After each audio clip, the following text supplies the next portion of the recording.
7 minutes. Ask unanimous consent to revise and extend. So ordered. Mr. Speaker, I rise in opposition to this resolution.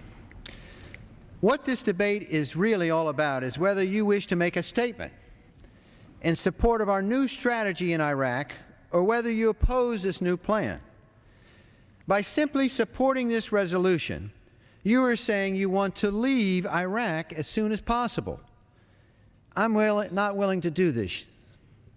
I'm willing to support the administration and to give our military and our troops the benefit of the doubt. And I will vote against this resolution because I want to give this new strategy a chance, a simple chance, to succeed.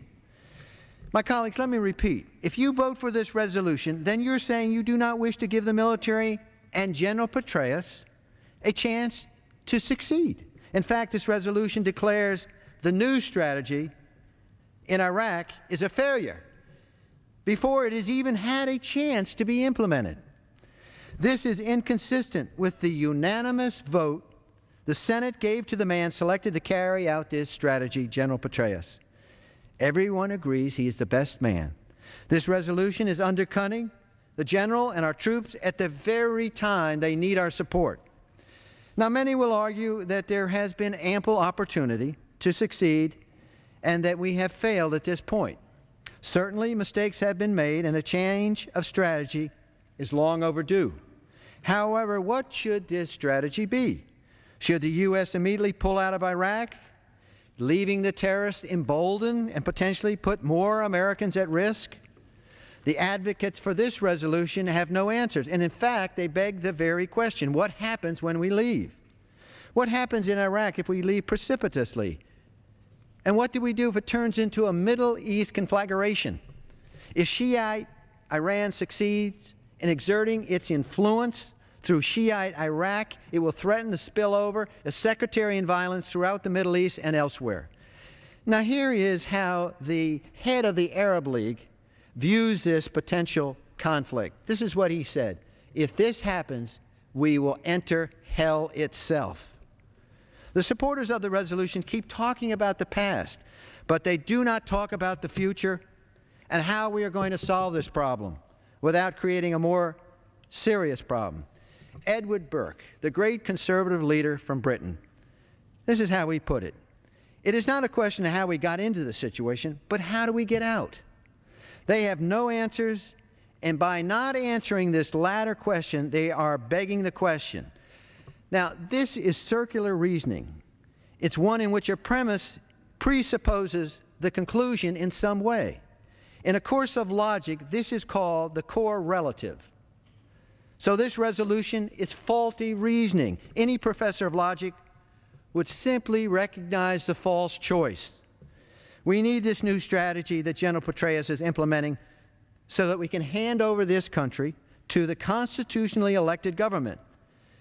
My colleagues, this can be done and will be done soon, one way or the other.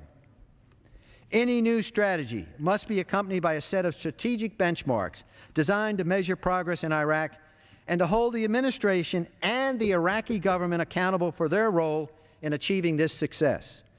Mr. Speaker, I ask unanimous consent to put into the record a list of these benchmarks that recommend be part of this new strategy to allow our troops to come home.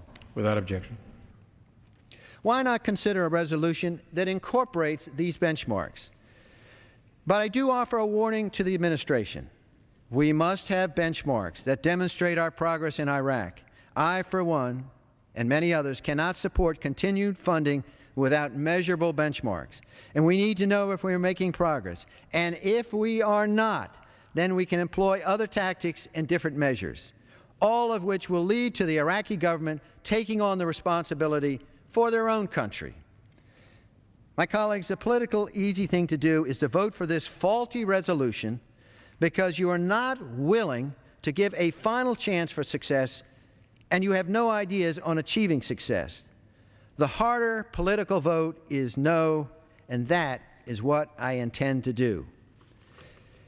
If I have a few more moments, I just want to bring to my colleagues' attention a quote that's been declassified from bin Laden's deputy and if you'll bear with me and follow this quote, "It is my humble opinion that the jihad in Iraq requires several incremental goals. The first stage, expel the Americans from Iraq.